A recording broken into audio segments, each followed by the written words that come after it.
Welcome back to another episode of Light Beer Dark Money. I'm Sean Nolan. I'm Chris Clements. And it is Thursday, September 25th.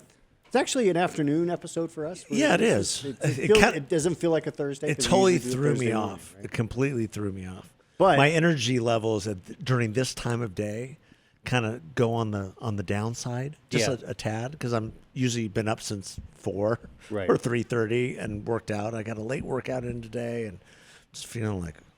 And I had a 6:30 a.m. flight. Yeah, you just flew back from New York. Yeah, so. Where you ran into somebody. I know where Mark Kelly is. Oh my gosh! There we go. I found him. Found him. He had done Colbert on Tuesday night, and on Wednesday, Stephen Colbert happened to be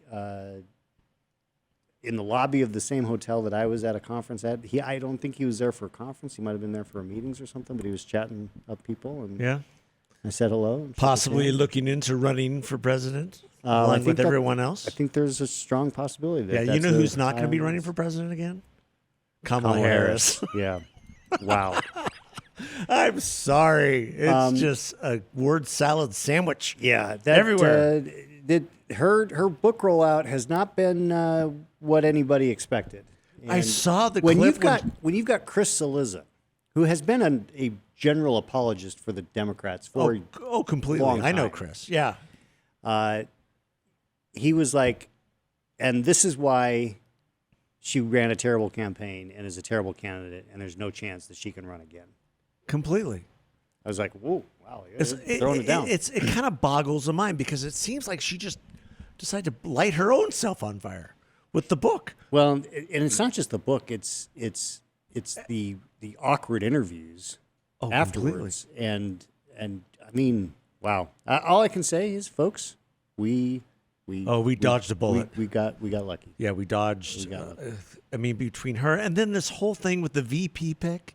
It's the most bizarre thing I've ever. I mean, she offended Rachel Maddow. She offended on Rachel national Maddow. television. Yeah, she's proving that she's maybe a homophobe. I don't know. No. I'm not homophobic, Rachel. The country. The country is homophobic. Yeah. But I picked sort of a maybe gay guy anyway. That was the knock on Waltz. Tim Walz is more gay than Pete Buttigieg. Yes.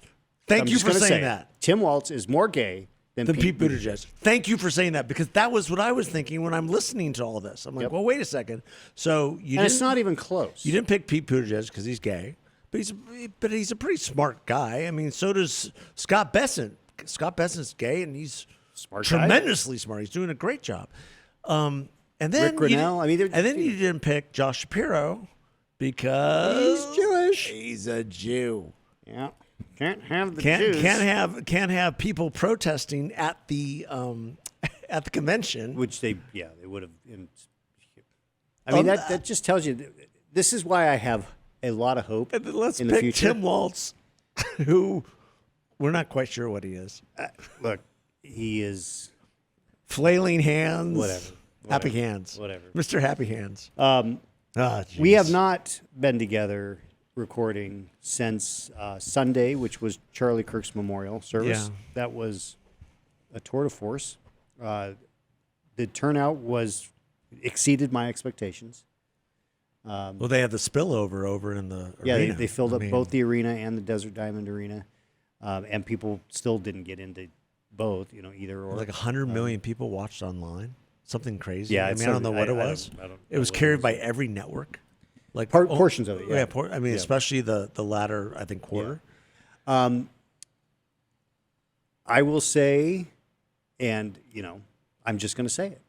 It should have ended after Erika Kirk's comments. I made that comment at a dinner you and I hosted the other day that there's a new axiom in American politics, ladies and gentlemen. Never, ever, ever, ever, ever, ever speak after Erika Kirk has spoken.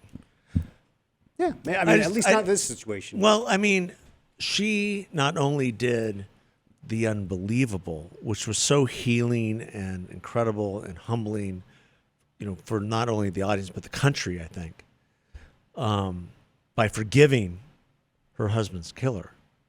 But just the crux of the arc of the entire speech was perfect. Yeah. The forgiveness part, what did I just do? I just dropped something off. I was here at the mall, and I was listening to it on the radio or whatever. And when she did that, I thought that she was going there. I'm like, oh my gosh, I think she's going to say what I think she's going to say. And then she said it, and I started bawling in my car. Absolutely bawling in my car. Like, oh my gosh, I can't believe that's unbelievable. But the whole arc of the speech about men loving their wives the way Christ loved the church and what that means. It doesn't mean that she does whatever you tell her to do and all these different things. It was just great. And the fact that, and for her to exclaim that Charlie wanted to help young men like the person who murdered him. Mm-hmm. And then I was like, oh my God. Yeah, here we go. A good frame for sure. She was tremendous. And then came Trump. Yeah. There were a couple in my mind. Now I did not see everybody's speech. I did not watch the whole thing. I'll go back and I'll watch parts, but here are the highlights of things that I saw. Okay. So Tyler Boyer is the COO of Turning Point Action. He is the longest tenured Turning Point employee. He was with Charlie very early. Yeah. Been there longer than anybody else. So they had a number of staff folks that have been working with Charlie for years speak pretty early in the service, and Tyler talked about how he and Charlie were very similar. And he said, Charlie, didn't go to college, didn't have a college education, and I went to ASU, so I don't really have a college education. I did not. I missed that. That, but that is was classic. Good. It was a comic relief that I thought was every memorial service needs some comic relief. Yeah, and that was a good one. Well, I mean, and Turning Point has had this sort of adversarial relationship with Michael Crow. And it's ASU. not sort of. It's not sort of. It's full blown. It's full blown. Yeah, it's full blown. I was trying to cage it properly, but this especially the last. He in fact year. said, "You're welcome, Dr. Crow." And the other ones that stood out were, I know this is going to surprise you because you know where I've been with Tucker, but I really enjoyed Tucker Carlson's comments. Well, we talked about this the other day. I mean, Tucker, there's podcasts he does that are absolutely infuriating. Absolutely. There's some takes that he has right now on both Israel and Russia that are absolutely infuriating. But if you go back and look at some of the podcasts he's done over the last month or two on faith issues, they've been tremendous. Yeah. He's had Lee Strobel on, who wrote the book, The Case for Christ, along with The Case for Faith and Case for Easter and all these case books where he goes back and he does the research about why Jesus is who he claimed to be. And that was a 2-hour tour de force. And then he had Michael Knowles on like the next week to talk about, what's going on in the Catholic Church and with the new Pope. And those are areas where Tucker is shining. Yeah. And so I thought his speech, I mean, he begins with that sort of, awkward laughter and what have you. And that does turn people off. But I knew where he was going. And I thought he ended it great. I thought Secretary Marco Rubio.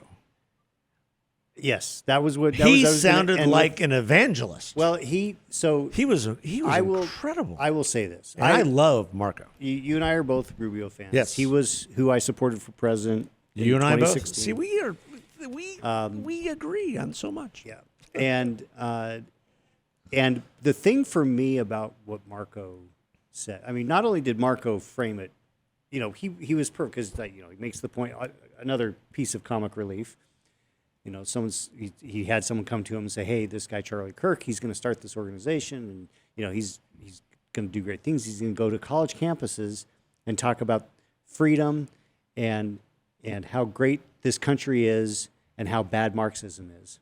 And Marco's like, "Well, he's going to college campuses?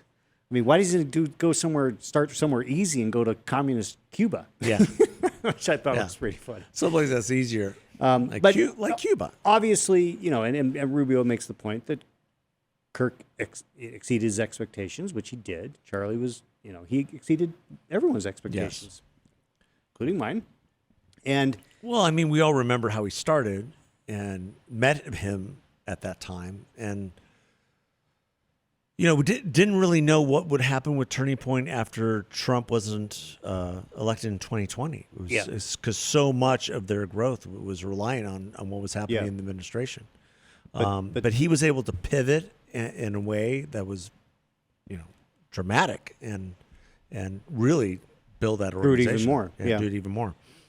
But Marco's and the last 90 seconds of Marco's speech should be required listening for anyone of faith, because it was the gospel. Oh yeah, and it hit me because I am a traditionalist when it comes to funerals. There should be a message about eternal life. Yeah, in the service, and Marco was the one who played that role. Yeah. More so than the pastors, more so than any other speaker. That 90 seconds was literally the plan about God creating us, sending his son dying for us. He rose again as a man, as God, with flesh and bone, ate with his disciples, and he will come again. Yeah. And when he comes again, we'll have a new heaven and a new earth, and we will all be together with Charlie and all of our loved ones. And that is the message. Yeah. And it was just perfect. I just thought it was just perfect. No, I agree. I mean, I don't have much more to say about it. It was just unbelievable. And the revivalist nature of the entire event, even the oh my gosh, the mini concert by Chris Tomlin and so here's where we're going to diverge. Okay. You didn't like I that? said, I'm a traditionalist when it comes to funerals. I'm also a traditionalist when it comes to worship. Oh my. And my comment is, leave the electric guitar and the drums at home. I know. But I'm not an evangelical. I understand that Charlie was, Erika is. So that fits. Okay, but you have to understand who was on stage. Okay, from an evangelical perspective and a CCM perspective, Christian contemporary music. Okay. You had Cody Carnes, Carrie Job singing a song that I sent to you when your son was born, and then you had Chris Tomlin leading the whole thing off, and Phil Wickham. It was unbelievable. And I'll have to take your word for it because I've not heard any of those names. Okay. Which is okay. But for guys like me who listen to that music a lot, it was great. And I think that's there's a lot of opinions about the memorial service, and I'm going to get to a one sliver of opinion that I disagree with vociferously, which in a second. But let me go to if you're because my faith journey was Mormon to Catholic. So pretty low key to very traditional, right? I wouldn't call Mormonism low key. Well, I mean, as far as the way that they worship, in the sense of if you go to a Mormon funeral in a chapel, it's not a lot of, there are songs, but there's no drums. There's no electric guitar usually. Yeah. It's just not the same. The growth of that is absolutely more recent. From a traditional service into more of the rock and roll Jesus service. Yeah, so this was a rock and roll Jesus service, and people have problems with it. I get it. I completely get it. But it was a little jarring as a traditionalist to see flames coming up out of the stage at a memorial service. But that was more Turning Point. I mean, that was Charlie. Charlie would want the flames. Charlie would want the flames? Well, I mean, if you ever been to one of the, yes, he wants the flames. I guess he liked the flames. Were always part of those, Amerifest. Amerifest, which we probably will be going to and having something there. Flames. There's lots of pyrotechnics. Yeah, it just seems okay. Yeah. But Carrie Job, that last song they sang, Carrie Job singing the blessing. It didn't give you chills? I didn't see all these. Okay. I really didn't listen to the music. All right. because it just wasn't. You know. I played that song like 7 times That's over the next you know week. what? My point was going to be, there are people who have talked about this being a transformational experience that we're at, and if you're an evangelical, I totally get it. Well, Because- I mean, but even people who don't profess in the way that even we do, whether it's Catholicism or evangelicalism or any type of Protestantism, they had hundreds of people answer the altar call, which is when his pastor, I'm blanking on the name, said, if you want to accept Jesus as your Savior, stand and profess. And there were hundreds of people. All right. So I think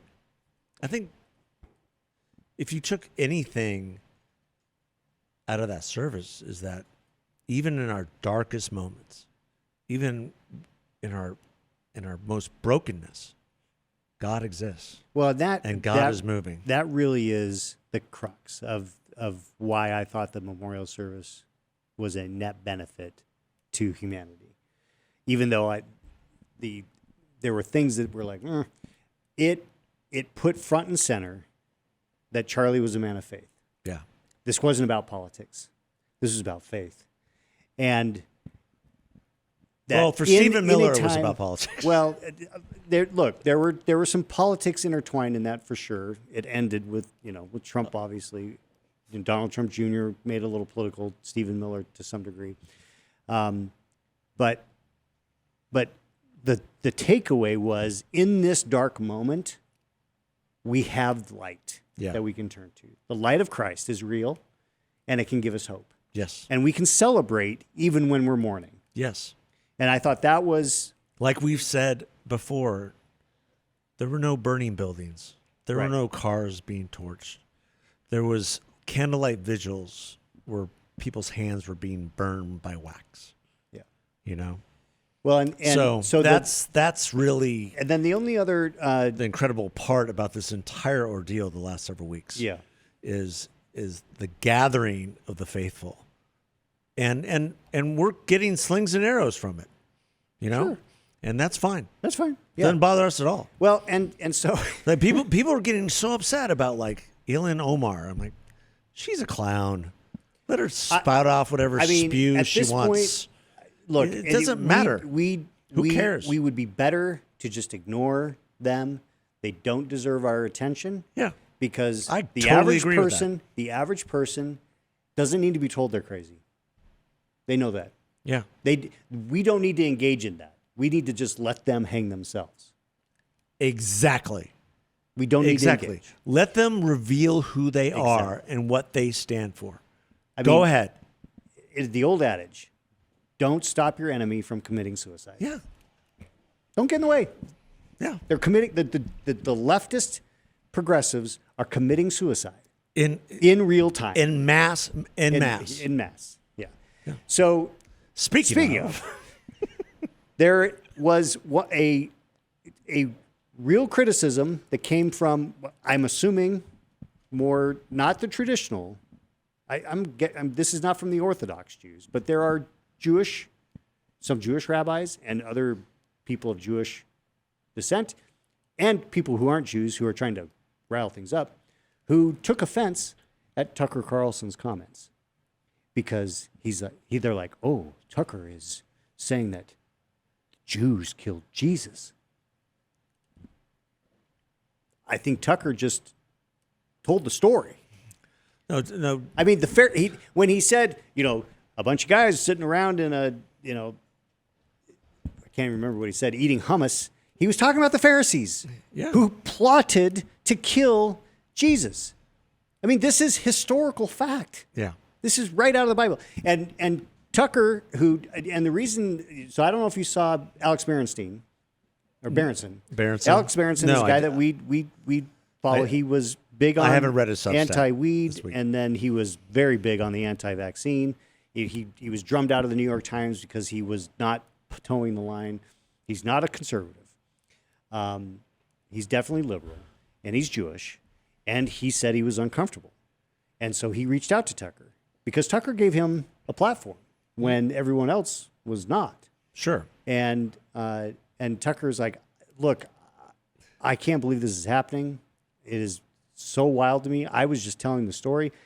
Every Christian knows the story. And so if you hear it and you are uncomfortable, then it's just a lack of understanding of what the Bible tells us. I mean, and he made the point, the Bible, I mean, the New Testament was written by Jews. Well, yeah. It was written by Jews. We are not anti-Jewish. I mean, and obviously, the vast majority of Christians have strong affinities to the Jewish people because they are the house of Israel. They are God's chosen people. We believe that. We believe that. We read the Old Testament. Jesus came to fulfill the law of the Old Testament. And so it just strikes me as bizarre that we are in 2025 and Tucker Carlson tells the story of Jesus at a memorial service that's packed with a bunch of evangelicals, and the Jews have a problem with it. Well, it's because there's pieces of the New Testament where both during Jesus' trial and also the people who were shouting and asking for Jesus to be crucified and to free Barabbas, where they were claiming, let his blood be on our hands. And I think it was Caiaphas who said, that his blood will be on our hands for a generation. Now, Jews have looked at that for years as a blood libel within the Christian church. But that's what happened. Yeah. And it doesn't absolve Christians, believers, for loving the Jewish people and recognizing Israel as the rightful home of the Jewish people. Yeah. I mean, it's like it's this whole controversy over Keir Starmer, UK, Canada, and Australia, pronouncing that we are in support of a Palestinian state. Okay, maybe in Never Never Land you are, or Fantasyland, but it doesn't exist. And now it's never going to exist. So get off the two-state solution, because there's only one state, and that's Israel. Yeah, and so I don't think Jews who don't know the New Testament should not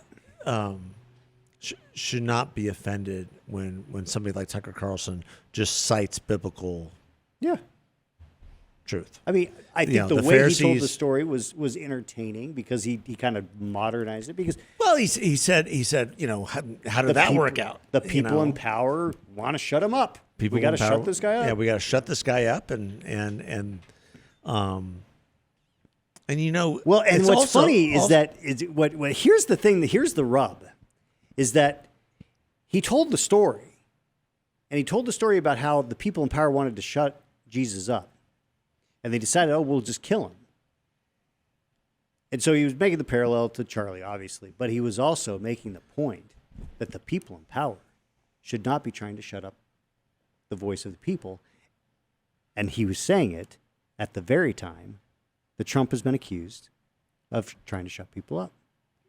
So if anyone should be offended, it shouldn't be the Jews. It should be Donald Trump. Yeah, maybe. Because he was speaking to Donald Trump. Well, he was trying to create a juxtaposition between the trials of Jesus and what happened to Charlie. So, I mean, one of the exact quotes from the Bible is in Matthew chapter 27. So when Pilate saw that he was gaining nothing, but rather than a riot was beginning, he took water, washed his hands before the crowd, saying, I am innocent of this man's blood. See to it yourself. And all the people answered, his blood be on us and our children.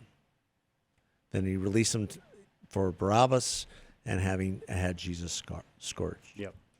So that's where that comes from. The rest is history. But I thought Tucker did fine, and I think his faith and where he is. I joke around. I mean, he's a recovering Episcopalian, just like I am. So having people around you who are actually speaking so much differently about Jesus and who he was and what he represents, I'm sure it's a whole different deal for him. And for him to be up there and profess it that way, that's what I think took people off. Like, what? Who's this guy? Yeah, and actually that didn't surprise me because I have always seen Tucker as a man of faith in Jesus. Oh, he's an amazing husband, an amazing father. So that didn't surprise me. And anyone who's distracted, he's a super duper nice guy. Yeah, and I was entertained by the way that he told the story. I thought he did a pretty good job. He did have that crazy laugh in the middle of one line. Yeah, that's just Tucker. That's just stick. Funny. But my wife, but to have, like, he's so weird. I'm like, that's just. But to have people react the way they did, as if he was somehow making an anti-Semitic trope, was just so bizarre. Well, it's because of all what he's saying about the Netanyahu government and against what's going on in Gaza and everything. And we disagree with him on that. Yeah, we totally disagree with him on that, and that's a completely separate issue. That's a completely separate deal. Oh my gosh, he's hilarious and frustrating at times too. He's hilarious. He's frustrating. But I'll go back again when he spoke to my Inside Washington group several years. It was our last one in 2019. He had a new book that just came out, and there was like 40 of us. He stayed to the very end, talked to every single person, signed every single book. No, that's nice. He didn't have to do that. Yeah. So speaking of the most powerful man in Washington, like that segue? I don't know. Well, that a little bit forced. We do need to get to this. Russ Vogt, friend of the pod. Someone that we've known for a while. I've known for many years. Yeah, he was on our show several years ago, and it was great. It's Actually, so neat. It wasn't even that long ago. It was last year, wasn't it? It was last year. Well, yeah, it was during the election. 24. Yeah. But he is the OMB director, Office of Management and Budget. Again. Yeah, and it is he is really taking it. Yeah, the Democrats really hate him. So we have a shutdown looming over us. Today's the 25th, so we're 6 days away from the government running out of money. The Republicans in the House, the government never runs out of money. The House passed a continuing resolution, and for those listeners who may not know what that means, it's just a funding of government at the current rate of spend.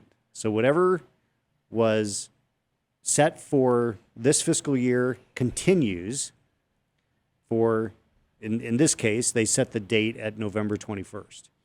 So, and this CR is still a Democrat budget parameter. Yeah. That's what people are missing. Right. This is current spending. This is current spending. This is a budget that was passed with a Democratic president. Yeah. I mean, so people were forgetting that. And for the Republicans in the House to have passed a CR with a slim, tiny little majority that they have and send it to the Senate, and then for the Senate to just say, the Senate this is it. Yeah. Go ahead. So, the Democrats in the Senate have said, we demand to have a negotiation because they want to add a bunch of spending. Their price tag is about $1 trillion. $1 trillion. $1 trillion. Yeah. For a CR. That's a whole different budget. Yeah. I mean, it is, instead of just spending at the level that Joe Biden set, they want to add $1 trillion. Yeah. To it. Okay. So because Republicans have cut Medicaid to the bone, which they they have. Haven't. No. Medicaid is mandatory spending. They haven't touched it at all. No. But that's the narrative. Well, nothing. Literally, we need to restore PBS. Right. So men need to play in women's sports. So the Democrats have decided that they're going to play hardball. Well, then comes along Russ, and he sends out a memo yesterday. Last night to all the agencies and departments in the federal government, and said, if you identify anything that is not essential or a part of the Trump agenda in your department, and funding runs out on September 31st at midnight, then you have the ability to execute RIFs, that is, reduction in force. You notify the people in those programs and projects that they are being terminated if it doesn't fit with the parameters of it. It's not stuff that's funded in the big beautiful bill, and it's not mandatory, and it's not a part of the Trump agenda. So unless this passes, there's going even in the budgets moving forward, there's no money for it. Right. Yeah. So because typically, Oh, yeah. ladies and gentlemen, as you will know, when we have these shutdowns, yes, they shut down. Government employees, the lucky ones, get a break, and then they get their money when they come back after they get funded. So nobody even, they get free vacation is what they get. They do. They do. They get free vacation. I think that's absolutely correct. If you're non-essential, you go home. You can't work. You can't even log in. Nope. Right? There's strict rules about that. But when the government opens back up, it doesn't touch the amount that you get paid. Is your paycheck delayed a week or two? Maybe. Yeah. Depending on when the pay periods fall and that kind of thing. But you are made whole. In this case, Russ is saying, not only are you not going to be made whole, you may not have a job. Yep. And so he's basically saying to the Democrats, we are continuing our effort to shrink the size of the federal workforce, and we will do that unless you agree to pass the CR. So it's now a game of chicken. Oh. And it's interesting because... And the Democrats really need to consider their unity. I really think they do. Because right now they're raising money off of this. That's all they're doing. Yeah. And but do they really have the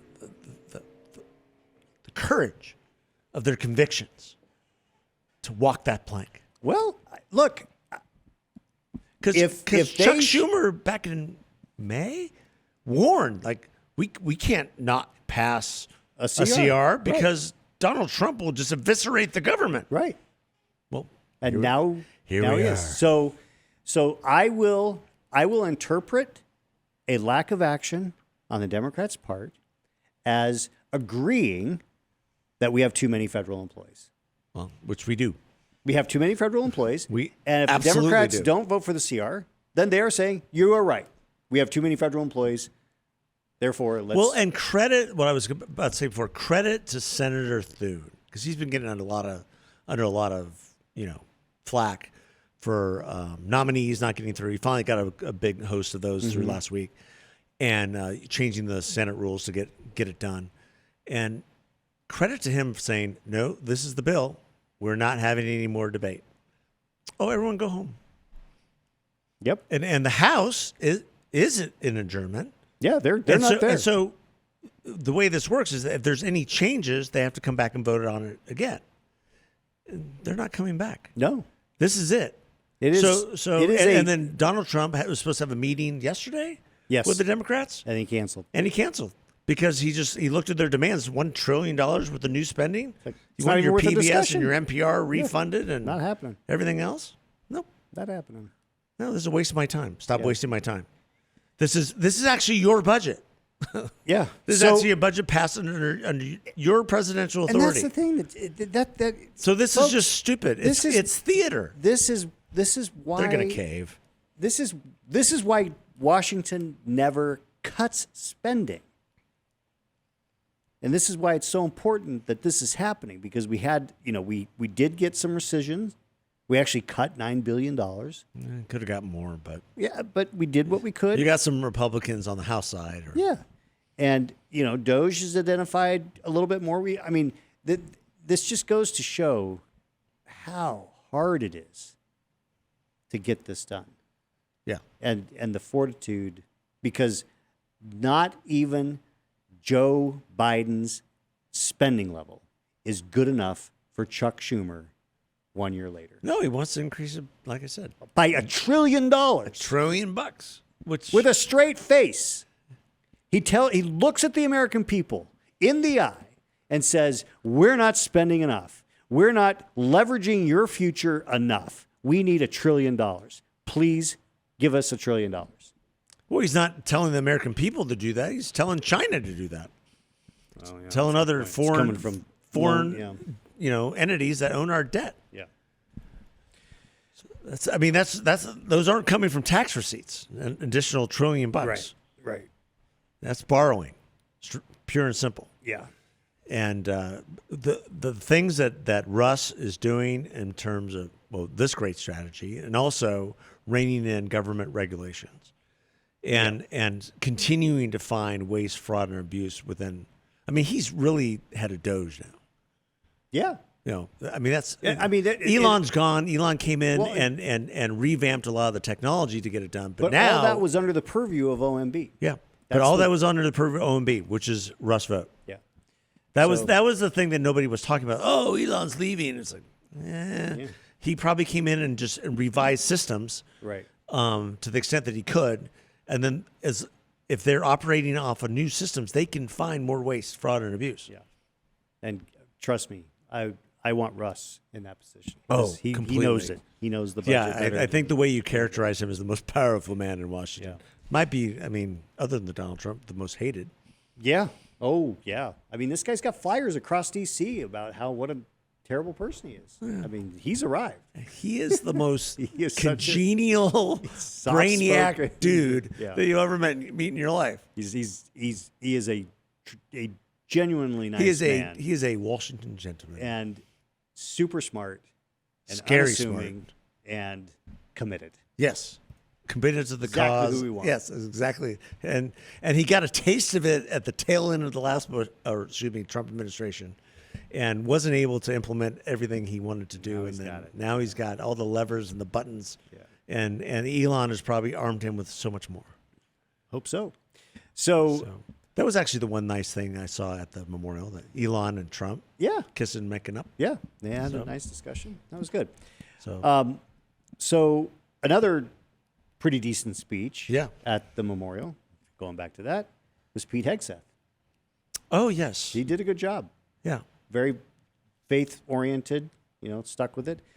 And now... We were with some folks back in June that really predicted that Pete was on his last leg. And he seems to be doing okay. I think he's fine. And if there's any doubts, he has called a meeting.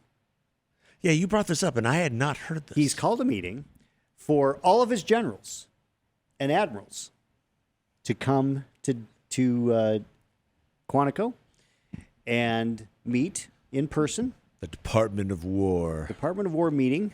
And so it's like, there are like 800 generals and admirals. Yeah, it's a lot. I didn't know it was that many. So I literally didn't know we had that many generals and admirals. Well, I mean, there's an argument out there that we have too many. Well, maybe. And so it's setting off alarm bells. Because the naysayers are like, this is not how we do things. We're pulling generals out of important places for a meeting in an auditorium. 90% of them aren't doing much of anything. It's like, I guarantee you. I mean, the military is the very definition of hierarchical command, right? Well, and probably the very definition for a place that has not had pass an audit in 8 years, or now 9 years.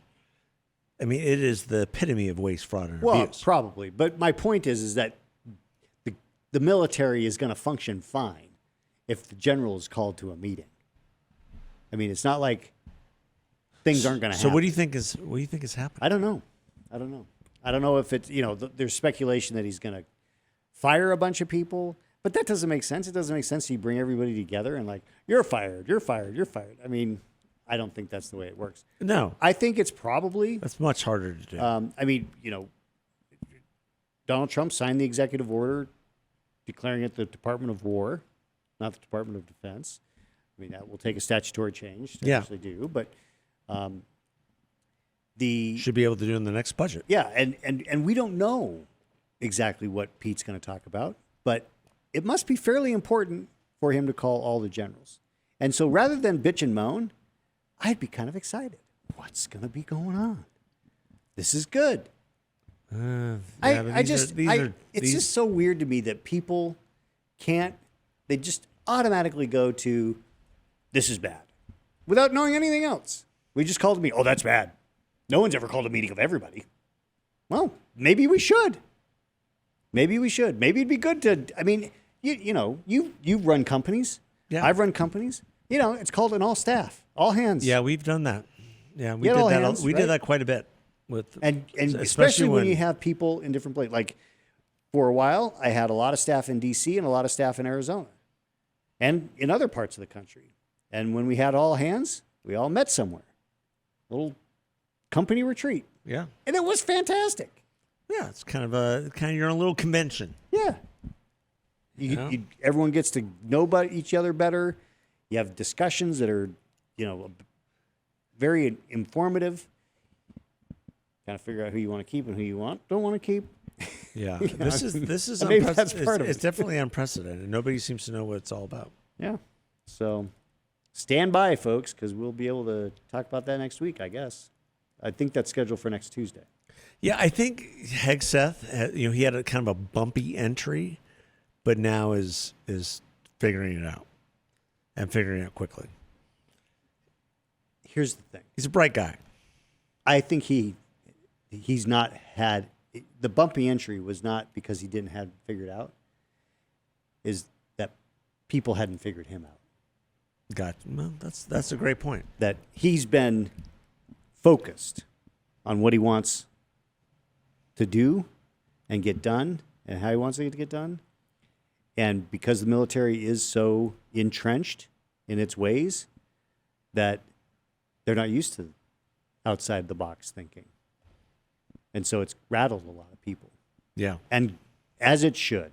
Because if there's an institution that needs reform in this country, there's no institution that needs reform more desperately than the Department of Defense. Yeah, the Pentagon needs a whitewashing. I mean, the systems are archaic. I mean, as you point out, the systems are so bad that they are inauditable.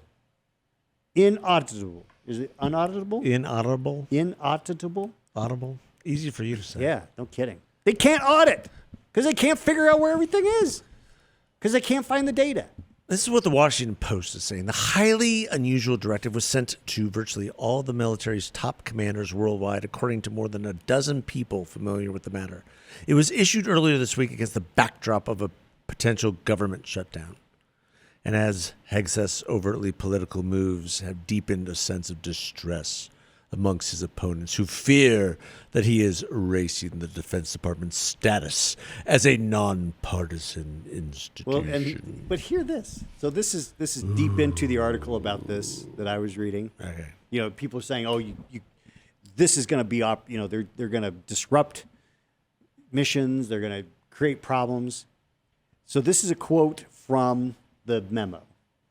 All general officers in command in grade 07 through 010 and their general officer senior enlisted advisors are directed to attend within operational constraints. So if you're in the middle of something, you're excused. That's not how that's being reported. But the language of this is clear. Yeah, if you're in the theater, meaning in a military theater, and you're doing your job In the middle of something, then no. People are very concerned. One person said they have no idea what it means. Good. Be concerned.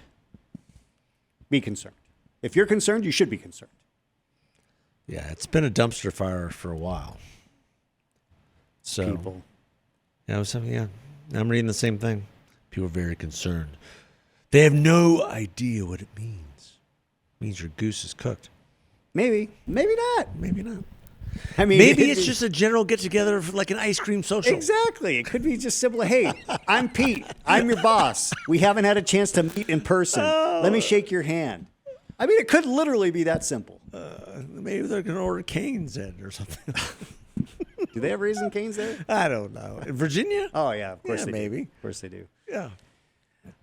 Anyway. So that's going to be interesting. Yeah. So we get to... I had not seen that article, so I'm glad you brought it up. Yeah, you're welcome. You stumped me on something. That's amazing. I don't know about that. Yeah. I just did not feel like open there up was my Washington one, Post today. There was one last thing I wanted to cover. You wanted to talk about Tylenol. Oh, yes. There are two things. A couple things. Do we have time? Yeah, we're a couple a little minutes. bit over. Yeah, a couple minutes. And we're running long. Sorry, folks, but this should be worth it. We're having fun. So RFK Jr. and Donald Trump had a press conference to talk about how, well, I think the intent was to talk about some research that's come out about autism and ADHD and the connection to Tylenol being used by pregnant women. And, that there's some increased risks of things happening to your baby, and that they were going to do some further studies and further research. They kind of jumped the gun a little bit, and basically the takeaway was Tylenol causes autism. All right. So that's not really what they said, but that's the way it's being covered. No, it can be a contributing factor. Yeah. And so this is to my liberal friends, please understand that I'm trying to understand. The reaction on liberal TikTok, The women downing bottles of pregnant Tylenol? women who are doctors and nurses taking handfuls of Tylenol Yeah, I've to seen those. prove that Donald Trump is wrong. And we've had an instance where someone actually took so much that she was hospitalized. She's dying. Yeah. She's dying of liver failure, and they have to C-section the baby. The baby's only like 21 weeks or 24, something I like that. think. Yeah, and there could be damage done to the child already. And yeah, that's the type of reaction where the TDS is so ingrained with so many people. They're like, wait a second, that's not what they're saying at all. They're saying that this could be a contributing factor. The McCullough Foundation, which I follow, Dr. Peter McCullough, who's testified in front of Congress on this stuff and on COVID and everything. I mean, what they're reporting, and they're trying to seep through all this, is that it can be a contributing factor on several levels. One, in the womb, but also when children get their vaccines and Tylenol is used for pain or for fever, that it can act as an accelerant to the issues that they're seeing with some vaccines in terms of autism. So it's all non-conclusive. But these are warnings. And I remember with my kid, Tylenol was a warning. The doctors know this stuff. Well, like doctors, that's the whole thing. It's like, even when we were going through COVID, I don't know about your doctor, but my doctor was like, why do you need the vaccine? Yeah. Why do you think you should be doing that? Even, I don't think it's a good idea. Even Tylenol. Like, freaking read the box. Yeah. The box says, if you are pregnant or breastfeeding, please consult your physician. Please consult your physician. And in fact, in 2017, in reaction to a tweet that a woman put out about Tylenol causing problems with pregnant women, because there was a study that was released that was like then, 10 years ago. Yes, absolutely. Tylenol tweeted, "We do not recommend our product for pregnant women." That was back when it was owned by Johnson & Johnson. That was in 2017. Right? I don't Am I know. remember that correctly? I don't know when they I don't know when they switched. spun it off. But the point is that Tylenol has clearly said, refer to your physician, and even more explicitly said, we don't recommend our product for pregnant women. Yeah. And the reaction to Trump and RFK Jr. saying, hey, this is a question, is pregnant women downing Tylenol to try to prove a point. It's horrifying. It's insane. It's absolutely horrifying. And it's one of the most bizarre things I've ever seen. Yeah. It just Yeah, just the TDS in our communities. It's nuts. And it's sad because, there's just do your research, talk to your doctor. Yeah. Be knowledgeable. Tylenol's always been a thing. I have 3 kids. It was always a thing. I don't think any of both their moms didn't take Tylenol during pregnancy. Yeah, and just maybe some aspirin here and there, but we had Motrin. Yeah, it just wasn't. It was the doctors did not want you taking it unless it was you had some crazy fever. Right. One last thing, just we'll throw it out there because it's newsy, and we'll have to wait and see what happens. But there's a chance that former FBI director James Comey is going to get indicted. I saw that. I'm so sad for him. I'm sure you are. My heart is breaking for James Comey. Yes, I'm sure you are. Yeah. You know, and Peter Strzok lost his lawsuit. Yeah. I'm just broken up. I mean, it's the FAO. I am not. I think FAFO election rolls on. Comey is a disaster, and the mistake that Trump made is he didn't fire Comey literally on day one. Should have. He should have. Could have. Would have. I mean, had Clinton won the election, she would have. Of course she would have. And the guy is just a train wreck. Yeah. And he gets what's coming to him, just like John Brennan is going to get what's coming to him, just like all those clowns are going to get what's coming to them. Yeah. It doesn't bother me in the slightest.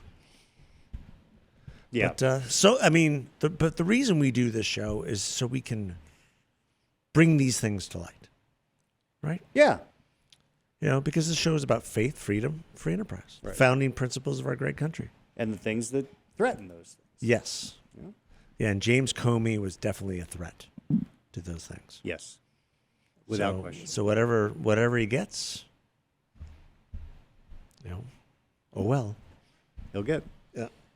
I mean, a grand jury has to indict, and then he'll go before a jury if he gets tried for something. Yeah, he's been very quiet over the last Yeah. several months after he did his little walk on the beach. What was that? 86-47? Yeah, 86-47. Yeah. And he just happened upon it. Not on the subtle. beach. Yeah. Not subtle just at all. happened upon it. It's like, oh, Yeah. well, FAFO. Yep. Here it comes. Here it comes. All right, folks. All right. Thank you so much for listening. Great God one. bless you. Talk to you later.